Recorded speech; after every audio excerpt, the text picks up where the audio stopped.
Hi, everyone, and welcome to the Delivering Dunamis podcast, where we are inspiring transformation through the strength and the power of the Almighty. My name is Matthew Deibler, and I am your host. This is a new venture for me, and one that, to be honest, I really never had a vision for. It's amazing how God can take our lives and flip what we perceive to be a weakness. For me, that was public speaking, putting myself on camera, putting myself behind a microphone, how he can take those weaknesses and turn them into great strengths so that we can have the opportunity to magnify his power and his might in the missions that we are called to fulfill. So I'm excited to be here with you. The topic that I wanted to discuss today is really related to this spirit of fear and how that spirit of fear can essentially lead us into captivity and create some hesitancy, resistance to the path that God calls us to, how it can restrict us from growth and discourage us from truly stepping forward in faith. I wanted to begin by reading from 2 Timothy. This is chapter 1 and verse 7, where it says, "For God did not give us a spirit of timidity, but a spirit of power, of love, and of self-discipline." Some of you who are here, you know a bit about my story. I've been pretty open about my mental health journey, about my faith journey. You may be here because you found me as a result of my first blog, which was Setback to Comeback. I started that back in 2011. You may be here because we connected through social media and you've seen some of the content I've done there, or you may be here because you found me through my book. I'd like to welcome you all. And I'd like to go a little bit into my story, and we're not going to get into the whole thing because it truly is a book. And I'll allow you to read the full testimony if you like in that book that I've written. It's called The Devil and the Children of God at the End of the World. But I would, for the purposes of this topic, like to tell you a little bit, especially if you're not familiar with the story. I think it's really important that, we kind of lay the foundation here. So let's go back. Growing up, I began to experience obsessive compulsive thoughts. These were thoughts that I didn't welcome into my mind. They were very uncomfortable, and I felt great shame in them. I didn't place them there. I feel like the enemy did. But I obsessed over them. I obsessed with how to dismantle them or subdue them. I obsessed with how to try and restrain them and hide them. And that put a lot of pressure on me. I really felt this obligation to conceal. And so that pressure, just, in early adolescence, it began to mount. And as I got into high school, I started to experience some symptoms of anxiety, because I didn't want my peers, my family members to know what I was dealing with. So I was doing my best to hide it underneath my skin. I started to experience anxiety. At the time, I had no idea what anxiety was. And it really didn't become clear until a couple of years later. So I went across the country for college. I was pursuing a college football dream. And in pursuit of that dream, it's really when I guess I clashed with what was lurking underneath my skin, because I was such a perfectionist about everything that I did on the football field. And I was a quarterback. So I was kind of that guy that I could complete a 40-yard pass down the field, but if it wasn't the perfect spiral, that's what I would fixate on. It would drive me crazy. And I would literally just beat myself up over it. If my timing was off with my receivers, I would beat myself up over it. And so got to the point where I really wasn't having fun playing the game that I had loved for many years. It was sort of that joy in the experience was robbed from me. And so I decided to give it up. A year later is when I really began to confront my anxiety. And it was through an experience. I was, let's just say I was experimenting with some things that I probably shouldn't have been touching. I was living in Southern California, and I was experimenting with marijuana. But what I didn't know was that I was getting into some stuff that had been laced with PCP. And so one night in that experimentation, I had a really, really bad experience, and paranoia was just through the roof. I felt as though I was never going to come down from the high. And truly, that's what happened. The high never went away. The high then became my anxiety. It was this crazy rush of adrenaline that shot through my body. And, I opened a door to something that I couldn't shut. And so I was living, 2,500, 3,000 miles across the country from my family who was back in Pennsylvania.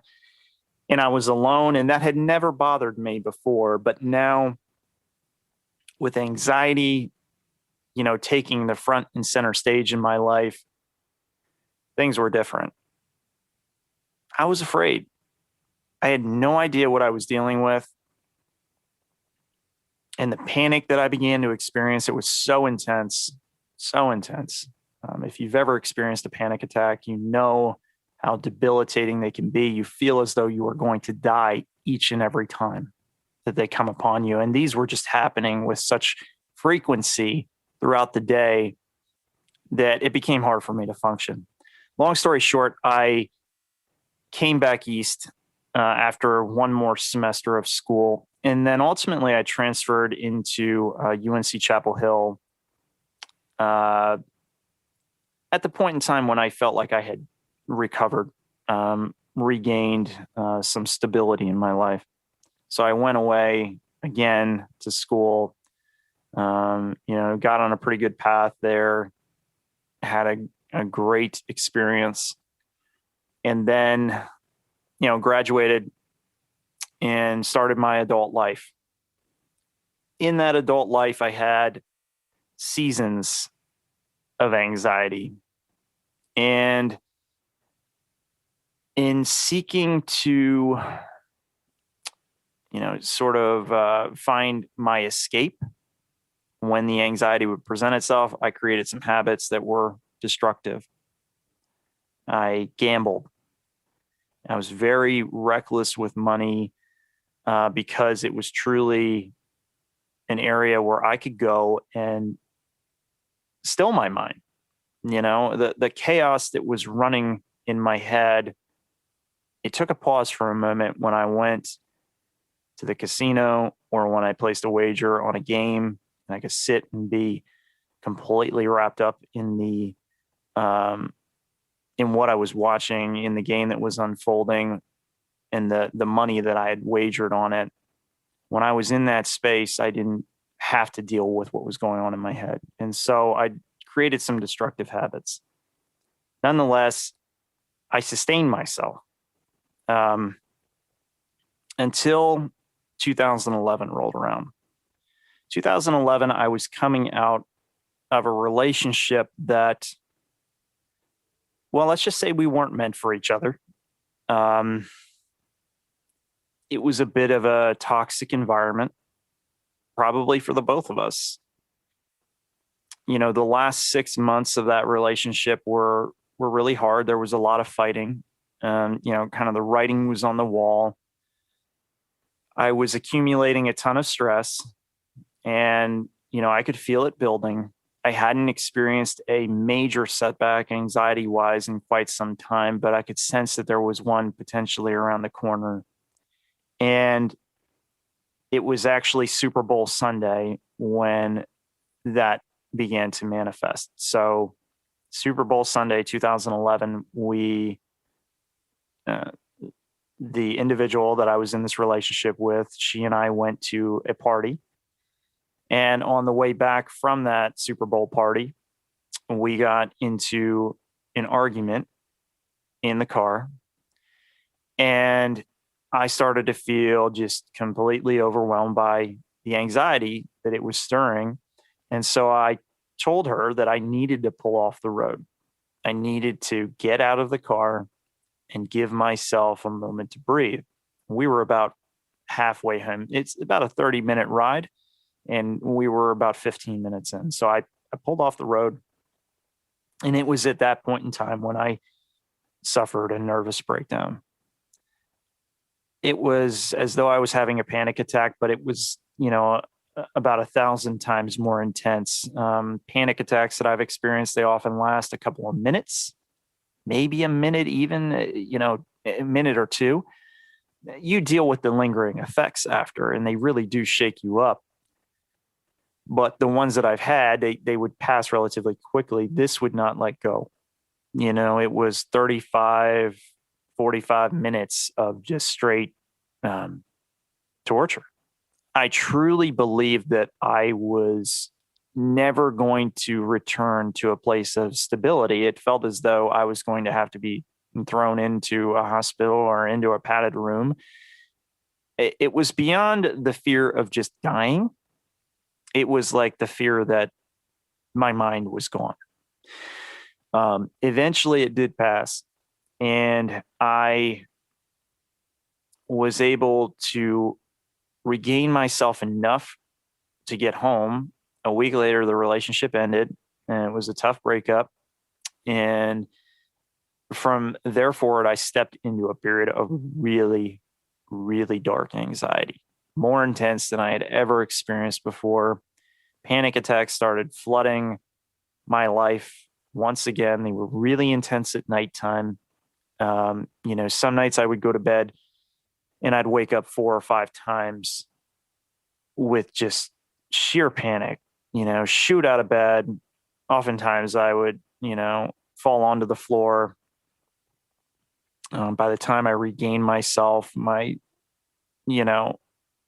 was just in such a really crazy space where I thought I was dying, thought I was losing my mind. And this would happen, like I said, 4 or 5 times some nights. And so I actually became fearful of sleep altogether.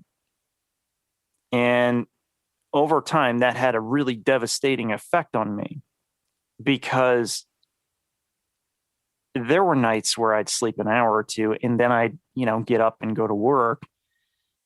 And it's okay if you have to do that, once or twice. But when you're doing that every night throughout the week, for weeks on end, you really start to feel it. One of my greatest fears in that space was encountering, a second nervous breakdown. The fear of having that experience again, it began to shape and mold everything that I did. So if I stepped out of my comfort zone, and my comfort zone was my apartment, which was a 1-bedroom, 1-bath space. When I left that comfort zone, I became extraordinarily fearful, particularly when I was, like out in public. If I had to go somewhere where, I had to wait in a line, could even be a drive-through. But if I had to go do some shopping, for example, the grocery store, I'm standing in line. I had this intense anxiety that would come over me because I was so fearful that if I'm here too long, something bad could happen. I can feel the anxiety building. What if, that what if was such a killer? What if I completely lose it? And now here I am in the middle of a grocery store, or, you name it, or I'm behind the wheel of my car. What am I going to do? They're going to put me in the hospital. I'll never get out. I'm truly losing my mind and my ability to function, and they're going to take my life away from me. That was my fear. And so over a period of time, I began to limit my exposure to that intense fear that I faced while I was out in public. And I allowed myself to resign to the friendlier, at least that's what I thought, confines of my comfort zone. I just stayed there. The walls began to close in, and I actually became agoraphobic. And agoraphobia is a very, very difficult space to be in. Agoraphobia, I believe, is defined as like a fear of outside spaces. I would say that for me, it was truly this fear of leaving the comfort zone. I stopped doing the things that, I normally did to care for my needs. I stopped really going to the grocery store. I went to a CVS pharmacy, actually a Rite Aid pharmacy, a couple miles down the street, where I didn't have to encounter any red lights, where I didn't have to encounter any lines. I would go there to do my basic shopping, and I avoided it until I had absolutely nothing to sustain me. Then I would go. And only then. But there were times where I would stay in my apartment for weeks on end. And it got to the point where, doing simple tasks like going to the mailbox or taking out the trash, they became monumental hurdles in my life. I mean, it from a psychological standpoint, it really challenged me. Everything challenged me. If I was looking to step beyond that threshold out into the unknown, I was in trouble, right? Or at least that's what I thought. So the reason I tell you this story,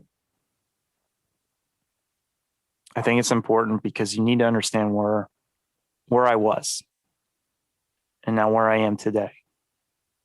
Number one, I'm here because of God's miraculous healing power, his dunamis.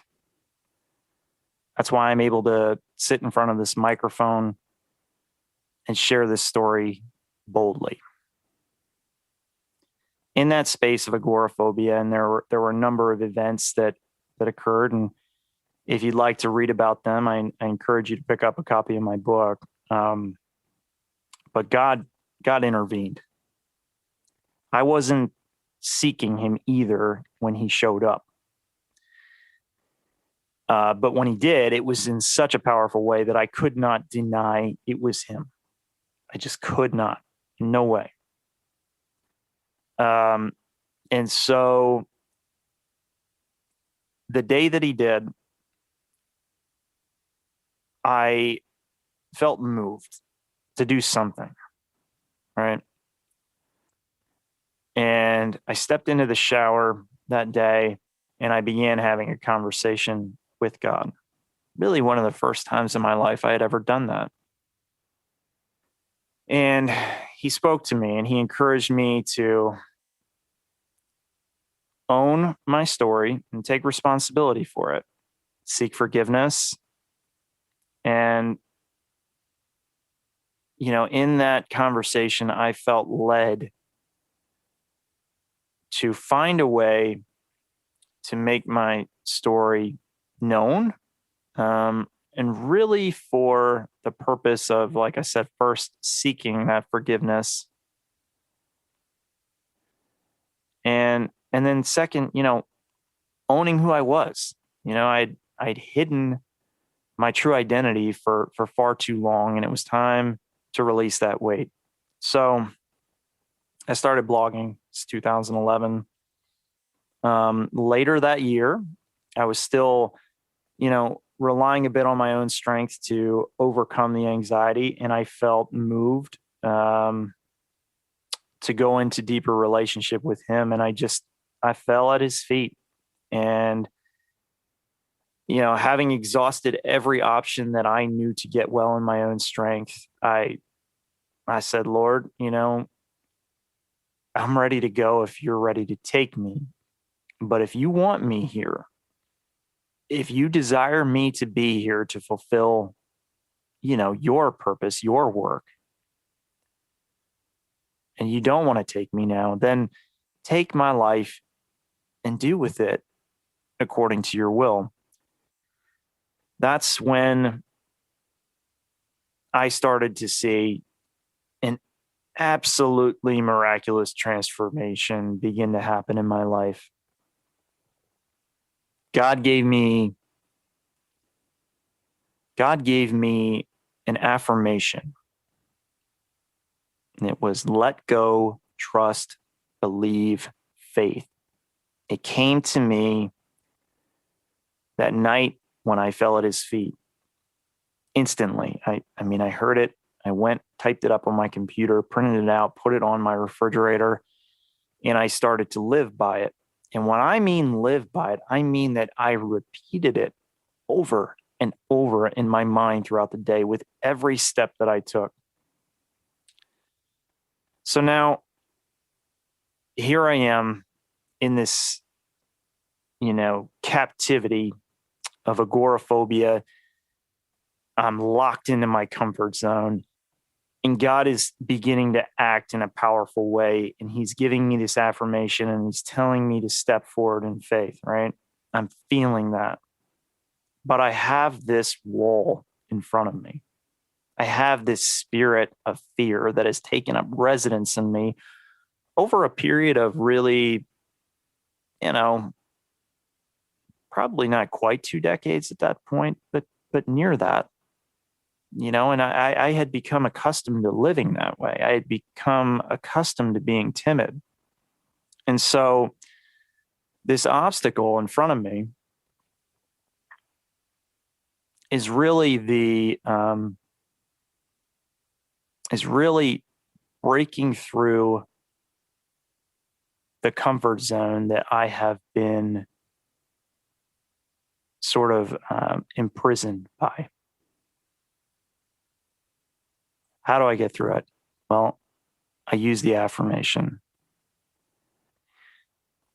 At that point in my life, the anxiety was so intense that if I stepped towards the door, the agoraphobia, I should say, was so intense that if I stepped towards the door of my apartment, I could feel the rush of adrenaline shooting, from my belly up to my head. It would make me lightheaded. It would make me feel faint. But I knew God was calling me out of that space. So I used the affirmation that he provided, and I started speaking it as I approached the door. This was the process really of me regaining my life. Step by step, I got closer, and then God opened the door, and I stepped through it. It wasn't easy. A lot of the things on the other side of that door had been familiar to me in my past, and now they felt very threatening. It was as if I had been so disconnected from them that I had established this irrational fear of what was out there. But God was calling me to get more familiar with it again, to face the fear, to overcome it, not in my strength, because I couldn't do that, but in His, I could. So I'd take this step, let go, another step, trust, another step, believe, another step, faith. And I would repeat those things as I made my way to the trash chute, to the mailbox, to my car. And eventually I would feel this, confidence that would come over me. It was like, if I do that, if I can get to the mailbox, and maybe I can get to my car. And if I can get to my car, then maybe I can go down the block. Maybe I can go to the grocery store again. I just started pushing it further and further, trusting God with every step. And miraculously, He led me out of that space. A couple of months later, I started exercising, and that just really kind of catapulted me to another level of healing, because it reduced my fear over my health situation, because I had been in such a dark spot for so long. I was fearful that my health was suffering tremendously, and perhaps it was, but God turned that all around as well through exercise. And a few months after that, I started traveling again. I met the woman who is now my wife. I got on a plane and I went across the country to California. It was truly, truly a miraculous turn of events, but it started with, giving my life to Him, having this rebirth in faith, trusting the nudge of the Holy Spirit, and being willing to take the first step. I often reference this quote from Dr. Martin Luther King. You don't have to see the whole staircase, just take the first step in faith. And that's so true, because at the depth of that captivity, you really have a hard time in your natural mind putting together a vision for how you're going to get out of it. I mean, if I had started in that moment saying, I want to get back on an airplane and go to California, I would have gotten so discouraged, because I would have said to myself, like, well, I can't even get beyond, the doorway of my apartment to go take out the trash. How am I going to get on a plane and go across the country to California? That would have been so daunting. And I probably would have just stalled, right? I would have said that there's no way. I would have gotten so discouraged that I would have done nothing. But that's not what God calls us to do. When His Holy Spirit comes into our lives, He opens the door, number one. And secondly, He gives us the strength to step forward in faith. And if we just trust Him, if we just get out of our own way and we take that first step, it's amazing. Inch by inch, you look back 6 months later, a miracle, an absolute miracle of healing has been delivered. That's what I want you to think about today. What if you just took the first step? You don't have to figure it all out. You're not supposed to. Your natural mind really can't comprehend it. If it could, then it wouldn't be God. You don't think like Him. We don't think like Him. I don't think like Him. That's impossible. We don't have the vision that He has. We don't understand the plan as He has outlined it. If we did, we'd probably find a way to screw it up, to be honest, because, that's sort of the downfall of humanity. We try and get too involved.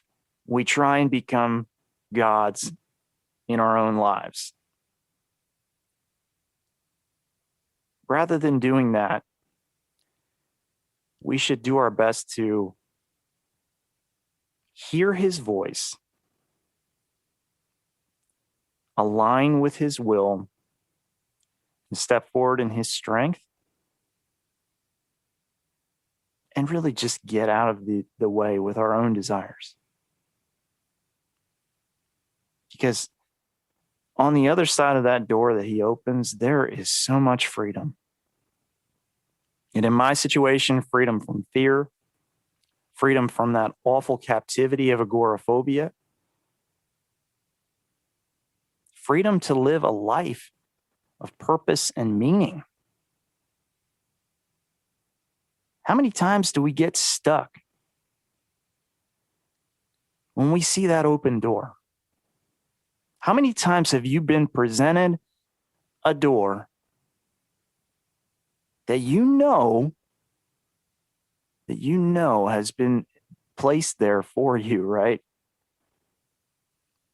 You know that it's the work of God in your life, and yet still you hesitate. And in that hesitation, when you give yourself the time, when you sit and you try to overplan, when you sit and you try to figure out each and every step and how it's going to all play out in your life, how many times do you begin to feel discouraged? You get stagnant. Before you know it, days, weeks, months, years have passed and you've done nothing. That doesn't lead to fulfillment. That leads back to captivity. If God's putting an open door before you, have the courage to step through it. Don't put this on the back burner. Don't hesitate. What I found is, as he's been moving in my life, particularly over the course of the last year, because I went through seasons, I'll have you know. Following my rebirth, I enjoyed the comforts of my newfound freedom, which was really kind of satisfying the desires of my flesh. I was seeking a lot of the worldly things that oftentimes lead us astray. It took me years to really return my focus and aligning my priorities with the will of God. But when he started working in my life again, and I started to feel his Holy Spirit give me the nudge, and I started to empower that voice, the doorways became clear again. And while in the past, I chose to hesitate, I chose to seek my own desires, I chose to do things that were not in alignment with God's will. I chose to really try and make his will align with mine in resistance. But here in the future, I got this second chance, and I decided, when those doors open, I'm just stepping through them. No more hesitating. I'm just going forward. I got a call to write a book in the summer of 2020. This wasn't the first time that it occurred in my life. I actually had this calling present itself back in 2013. It was after I had been blogging for about a year, a little over a year and a half. And in 2013, I allowed myself to hesitate. I allowed myself to sit and contemplate how I could handle the magnitude of a book project. I allowed myself to get discouraged, to feel overwhelmed. I was thinking about my own strength, my own inadequacy. I became consumed by that. And therefore, I really neglected God's power. So that book project got placed on hold. And ultimately, it never happened. But in 2020, I got the second chance. And when it came around, when God called me to write, I decided this time I'm going forward and I'm not going to hesitate. I opened up a blank Word document and I started typing. I didn't even have an outline. And 3.5 weeks later, God, not me, 3.5 weeks later, God had finished a rough draft that was around 190 pages. That's not my strength. That's miraculous. That's powerful. That's dunamis. I finished the book, aligned with my publisher, and here we are. Now another door has opened. Podcasting. But God, I'm not necessarily the podcasting type, right? I'm the guy that's been terrified about, public speaking. I'm the guy that's been afraid to put himself on camera, and certainly a microphone isn't any different. How am I going to be able to do this? Well, in the last 12 months, I've done a number of those things. I've done the public speaking. I've put myself on camera. I've done a lot of content around video. Podcast? Nope, never tried it. I could sit and I could hesitate and I could give myself 1,000 reasons not to give it a shot. But God opened the door. So I'm going to step through it. And that's why I'm here today. God has taken things in my life that I perceive to be my greatest flaws, my greatest weaknesses. He's taken anxiety, he's flipped it upside down. He's turned it into boldness, to fearlessness, to strength. He's taken, my message that I often resign to. I'll just write.